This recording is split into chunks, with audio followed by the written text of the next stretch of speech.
What's up, everybody? So today we're going to talk about focus mitts, how to hold focus mitts, and then we'll get into some basic boxing training on the focus mitts. Let's start here, right? So the first things first, I like to have my students hold the focus mitts for each other.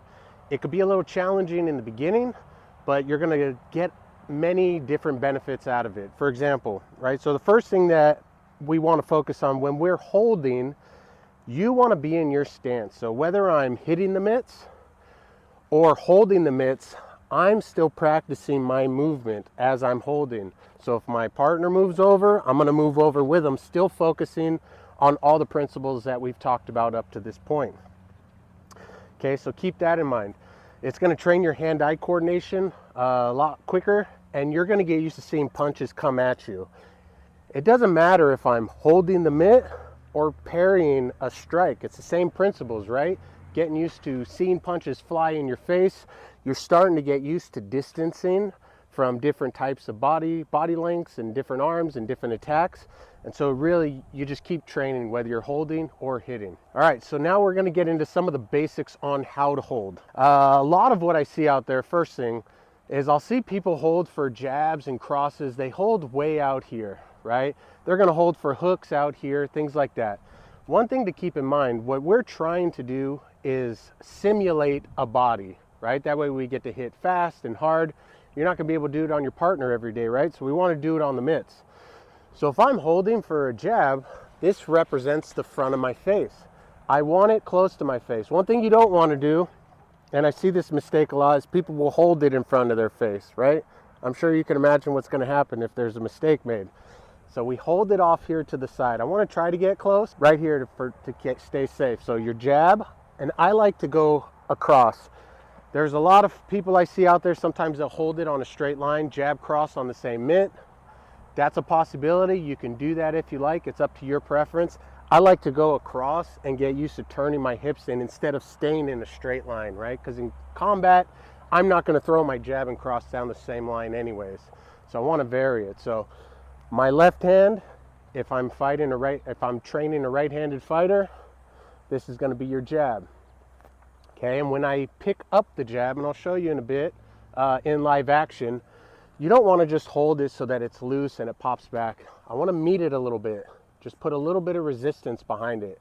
Okay, that's going to get your partner used to feeling contact against something. Another thing is, again, when you're making that pop at the end of it, be mindful of not reaching out. We don't want to cut the target short. So just right here, jab. Okay, my cross is going to be right here on the other side. Cross, and look I'm in my stance. Jab, cross. If I'm not flashing a target, right? If I'm not asking my partner to hit something, my hands are in. Or if you prefer, you can keep them up too. Again, you can practice staying in stance. Jab, cross. 1, 2, okay, just like that.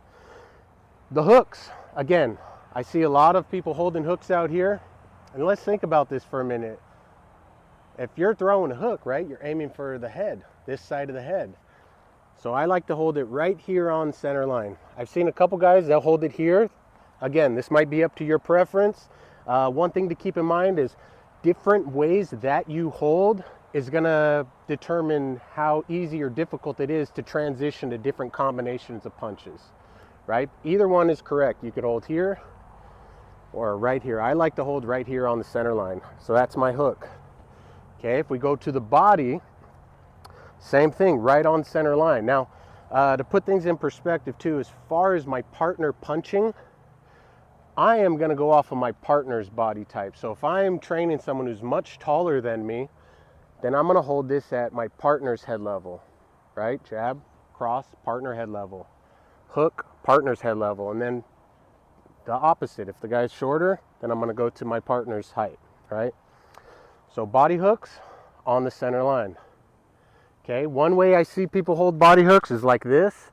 It doesn't feel comfortable to me, so I don't do it, but it might feel comfortable to you. But this is a nice way, and you could get quite a bit of power in here too as well.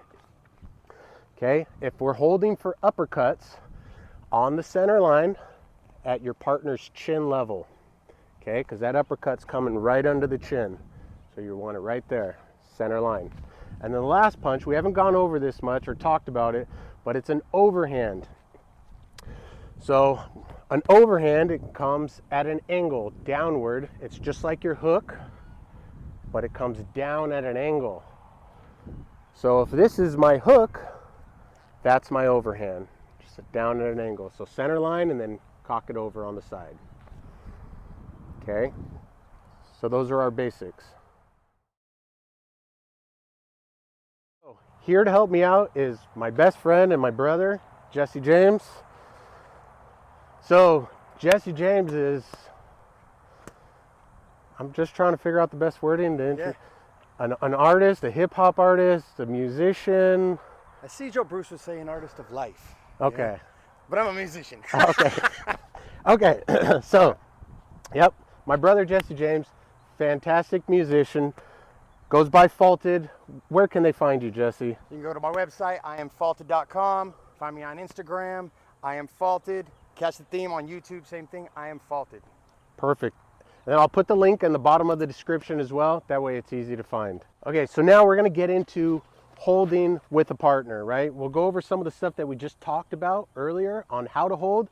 We're gonna do things a little bit different now. So we're gonna go on what I would consider basic, intermediate, and advanced. And I'll kind of explain it as we break it down. So this is for if you're holding for someone who's just learning how to get their form down, how to punch. I like to start everything off stationary first so you can master your body mechanics. So if you go back to some of the punching videos, you remember when we were talking about learning the punches, right? For the jab, for example, you're pivoting and getting used to turning your hips into it. And the cross, we're turning our hips, getting used to developing power with our shoulder connected to our hip, right? Not separate. And they turn as one unit. So that's where this is going to apply. So if I'm holding here, right, I'll call for the jab, the cross, there we go, load up the hook, nice, other side, load up the body hook, yep, there we go, load up the uppercut, other side, good, let's do the overhand, nice, load it up, perfect. So that's essentially it. Those are the basics. Just standing in a stationary spot, getting used to turning your body, okay? Once you have that down, then we're gonna go into a little more advanced, I would say intermediate per se. So what that is if you go back to the jab video that we talked about on applying the jab, this is where some of those principles are gonna come into place. So we're gonna start shortening up the hip movement and we're gonna start adding some footwork. So we're going step by step. So what that looks like, if you remember on the jab video, when Jesse throws his jab, he's not going to stand in the same spot. He's not going to load his hip up. He's just going to shift over slightly as he throws that jab. Yep, there you go. See how that looks? Again, that's it. So one thing we could do, we could isolate the punch.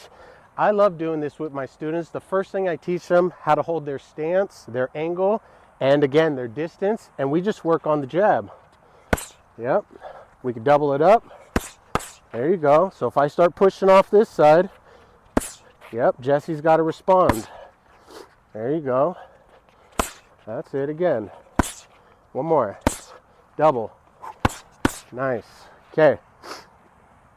So that's what that'll look like moving around with the jab. Let's put some of the other punches into place here, right? So we're just gonna keep everything separate right now, just so you guys see how things go together. So let's do the jab one more time. Yep, one more time, shift over. Boom, right there. See, he's not standing in front of me anymore. He's a moving target now. So now, when he throws the cross, he's gonna shift off the line of attack. So real quick, if he stays in the same spot and puts his cross out, look how far it is, okay? Gives me plenty of time to react defending myself, but then also he's got a lot of distance to make up. And let's say I'm quicker or I have a longer arm. If I see that thing coming and I start shooting my punch out, now it's just a crapshoot, right? So what Jesse's gonna do, he's gonna shift off the line of attack a little bit and then throw his cross. See that? Now if I do freak out and throw a hand up, he's not there to be hit anymore. So cross, boom, right off the line.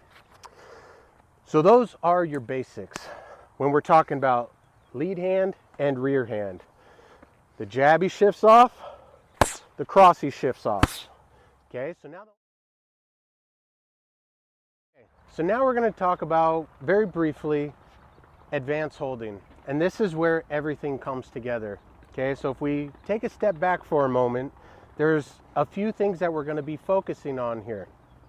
So the first thing, right, if you think about our first three principles, our stance, our angle, and our distance. So this is more of an alive hold. We're moving around. So first thing I want Jesse to focus on is maintaining his stance. So as I move, he has to move and stay in his stance. Okay?